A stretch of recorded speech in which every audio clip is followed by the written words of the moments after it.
This has to be understood. Mr. Netanyahu has infinitely more control and influence over the U.S. Congress than President Trump does. And President Trump is effectively his instrument. He's not going to do anything or say anything that Mr. Netanyahu doesn't want him to say. He's been on the phone recently to Mr. Netanyahu, and people that overheard the conversation have mentioned that, he talks in gangster terms about what they're going to do. Well, we'll break their legs. They'll pay a price for this and on and on. It's this tough guy talk that is common in New York City. He likes that. And so he's very much on board with this war. And he too is convinced that he and others will profit from Iran's destruction. Now, I don't think it'll work. And I think that we're going to discover there are limits to air and missile power. And we're going to see that. We're also dealing with a very different state from what we would have seen 20 years ago. So that many of the scenarios that we've run through wargaming probably are irrelevant because Iran is far more technologically advanced today and far more capable than it was 20 years ago. We tend to talk about Iran the way the Israelis do. They treat it as though 46 years have not passed. And Iran is just this backward Muslim state that can be bullied and attacked at will. That's not going to happen. And if we get into this, we are going to sustain losses. And the operation that we're talking about launching in the very near future involves hundreds of aircraft. It's very complex.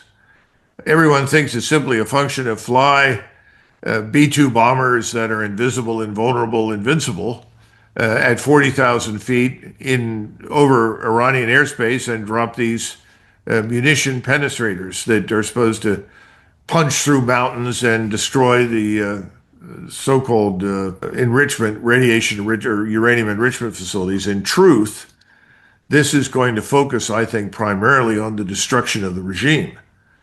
And they've targeted everything down to police stations in Tehran and other cities. They want to try and paralyze Iran, make it incapable of holding itself together and responding. Now, again, I don't think that's going to work because I think the Iranians have some surprises for them. But this is where we're headed. Secondarily, we're talking about damaging these uranium enrichment facilities or nuclear development facilities. I'm not sure we believe that we can destroy them with the conventional munitions. And I've already heard talk about,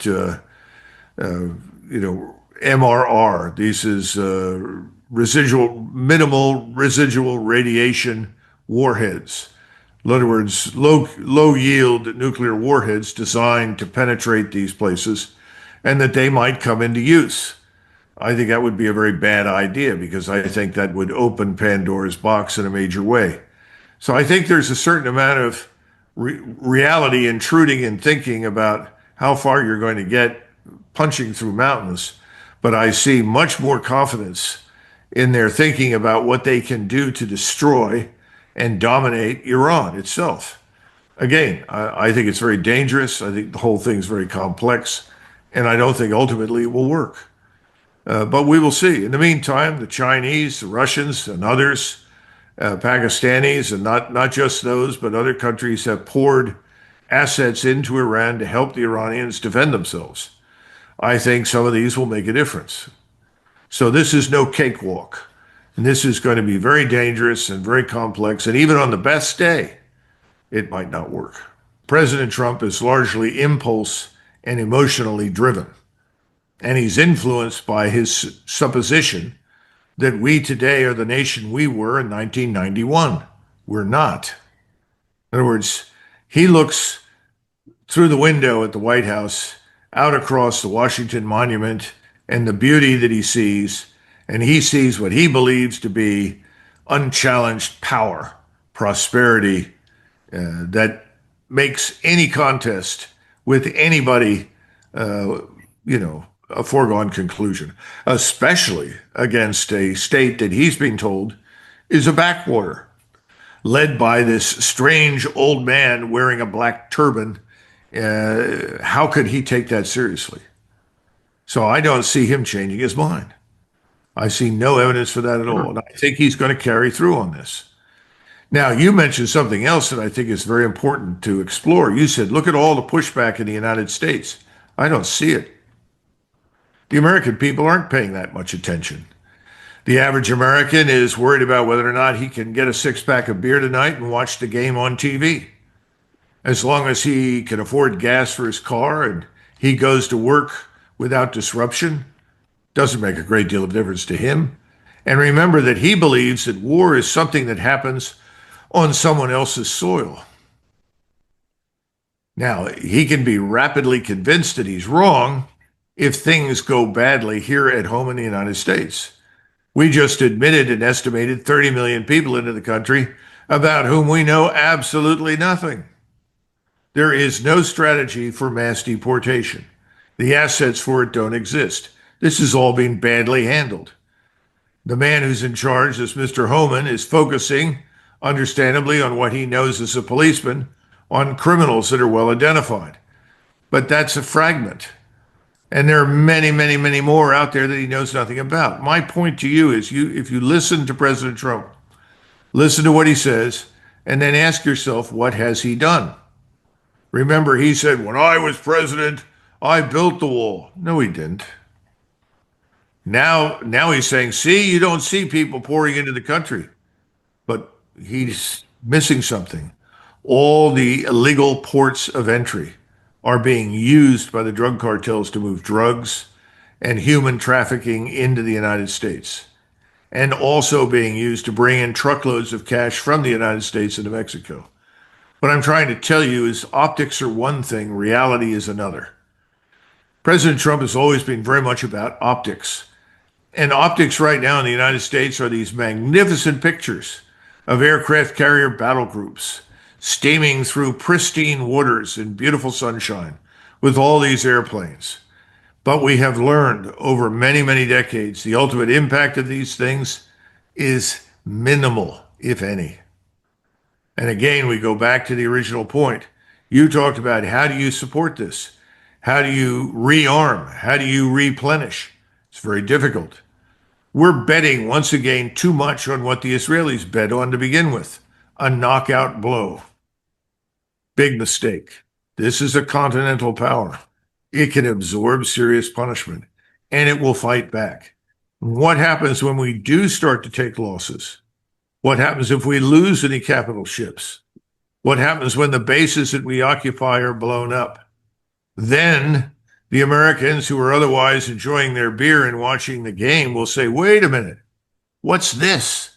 How many of us were killed? Why? What are we doing there? I don't remember being asked about this. Was there any debate in Congress? No. Mr. Netanyahu owns Congress. There's no debate. They're all lining up to have their pockets filled with cash and doing whatever Mr. Netanyahu wants. And so is Mr. Trump. You have Israel, which is on the ropes. Let's be frank. They've seen a substantial portion of their country destroyed. They're not going to admit it, but I think that Netanyahu has been pleading with Trump to get into the game quickly. You've got to come in. We're running out. We had many, many large aircraft, Globemasters, that landed within the last 24 hours to try and provide theater high altitude interceptors, missiles, as well as Patriots and others. We have troops on the ground in Israel that are helping to man the radars and the THAAD batteries. So this is a very difficult situation, and Israel has always been at the end of a short tether when it came to warfare. In 73, we had to fly in enormous amounts of equipment in order to replace the losses and help the Israelis to get back on their feet. But at that point, they were the victims of an attack. This time, they victimized Iran. And Iran is different from the other states that they faced. Iran is a large continental power. The United States is preeminently an air and maritime power. We are not going to commit large ground forces. We don't have them to commit. And Iran is almost the size of Western Europe. Put France, Germany together, part of Spain and northern Italy, and you have Iran. That's an enormous area. You don't mobilize forces and move into a place like that quickly. And so I don't see much evidence for that. I think people need to understand what the goal is. And if I could take a minute to try and outline for people what the goal of the war is, then perhaps they'll understand what's really happening. This is a war for the Jewish state's hegemony across the entire region. That has to be understood. The Jewish state's hegemony, we think, is in our interest because it involves the conquest and securing of the oil and gas fields in the region. Now, the war against Russia has been lost. Remember, that war was always about removing Putin, ultimately fragmenting Russia, stripping it of its resources, and turning what was left into a vassal state owned largely by the banks in London and in New York City. That failed. That war's been lost. Russia is not going to lose Putin anytime soon, and its state is intact, and its military power is greater and more powerful than ever in its history, I would argue. So now we move down to the Middle East, the same people with the same backers, the same financial oligarchs, institutions, and political advocates that argued for a war against Russia to do what I just described, destroy the state and then strip the country of its resources. They are the same people who are advocating for war on behalf of Israel against Iran. And everyone always knew when this war began that we would have to come into it. Well, the war has just started. I don't think people understand that. And I would not expect it to win anytime soon or end at any time soon. I think people grossly overestimated the impact of the surprise attack on Iran, in which we were ultimately complicit. I think President Trump did what he could to create the illusion that we were interested in some sort of negotiated outcome. And that helped to sort of disarm the Iranians, at least initially. They've surprised me with the rapidity that characterized their comeback. And their arsenal has now come into use. I was talking to somebody else earlier today who was tracking the numbers of ballistic missiles, medium range ballistic missiles with a 12 to 1400 kilometer range that had been used. And of course, they have over 3,000 of these, and only a fraction have been used thus far. So I think Israel is in for a long war, whether it wants it or not. And we are about to join it because I think President Trump's announcement that he was going to take the next 2 weeks to think about it is nonsense. I think the decision has been made. In fact, I have sources on the inside telling me that it's been made. What's taking time is to assemble the air and naval forces that have to launch the attacks. You remember a few months ago, we had enormous numbers of naval and air assets in the region. Ultimately, we withdrew them, and it takes time to reassemble them. Once they're assembled, we will attack. You know, Donald Trump loves to play with the media. There is nobody, certainly in my lifetime, who's been better at manipulating the media than Donald Trump. And so this gives him an opportunity to do that. But in reality, the decision to attack has been made, and the forces are still assembling. Remember, a lot of ships had to be replenished. In other words, they need to be reloaded with food, water, as well as munitions and missiles. And then you had to bring in carrier battle groups to replenish and also replace forces that were already in the region. And now you have huge numbers of aircraft that are being moved into nearby installations so that they can fly. And I think we have in the neighborhood of 30 to 40 refueling assets for air refueling. So once it's all in place, they will attack. We were always going to be involved in this fight because there is no alternative to our participation. Only complete failure and eventually destruction of Israel. So we had to come in on this fight. By the way, the same financial interests in London and New York City that wanted to destroy Russia, destroy its state, destroy the government, turn it into a globalist paradise, introducing millions of non-Europeans into Russia. The same globalists who wanted to strip Russia of its resources. They are the ones who want to get control of the oil and gas resources in the Middle East, and especially in Iran. And they want to break it up into small parts that they can then treat as vassal states of the greater Israeli state, which in reality is a vanguard for the globalist victory that they're hoping to achieve in the Middle East. We don't live in the Eastern Hemisphere. We're Americans. We live in the Western Hemisphere. What are we doing? What are we trying to do? Is this going to improve the situation for Israel? I don't think so, because the loss that I think is inevitable in this contest will make it very hard for Israel to survive. And if they try to threaten the use of a nuclear weapon, if we don't do what they want us to do, or if any of their neighbors don't do what they tell them to do, they'll end up being on the receiving end of a nuclear weapon. These things have a bad habit of showing up in other people's hands. So I wouldn't write it off. Just because Iran hasn't built a nuclear weapon doesn't mean one couldn't become available if the Israelis threaten that. But here's the key thing, and you've come back to this again and again. We are not a continental power. Neither is Israel. Israel is a small colony that sits on the Mediterranean. And it is acting as though it's a great power because it has unconditional support from us. And we think that we can do to Iran what we plan to do to Russia. The entire global South is coming on side with Iran. Many European states are going to come on side with Iran that haven't done so yet. And then, of course, you have the usual suspects, India, China, BRICS, everybody involved in that are going to side with Iran. And more technology, equipment, and support is coming into Iran. The only thing we in the United States will achieve as a result of our actions is to become a pariah state all over the world.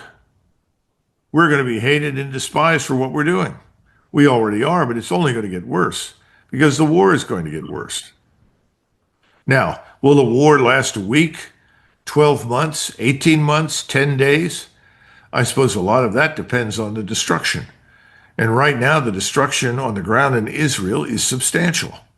And you have to ask yourself the question, 92 million people in an area the size of Western Europe versus far fewer than the 7+ million that live there normally in an area a little smaller than New Jersey. Who is going to come out on top?